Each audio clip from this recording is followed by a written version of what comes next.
ఈ 20 నెలల్లో నేను 4వసారి ముఖ్యమంత్రి. ఈరోజు ఈ డెవలప్మెంట్ అంతా చేయగలిగామంటే నేను అందరిని అభినందిస్తున్నా.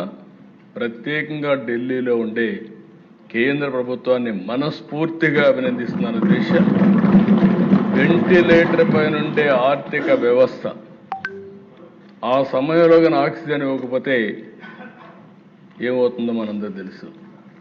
అలాంటి సమయంలో పూర్తిగా ఆదుకున్నటువంటి గవర్నమెంట్ కేంద్ర ప్రభుత్వం అధ్యక్ష. అయితే వాళ్ళు సపోర్ట్ చేసిన అధ్యక్ష, ఇక్కడ మనలో ఐకమత్యంగా ఉండి మనం ముందుకు పోకపోతే ఈ ఫలితాలు వచ్చేటివి కాదు.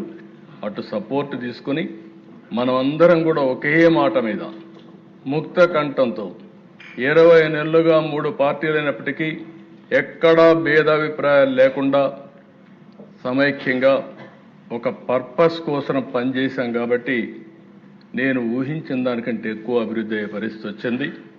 ఈరోజు మీరు చూసిన ప్రదేశ సమిక్షేమం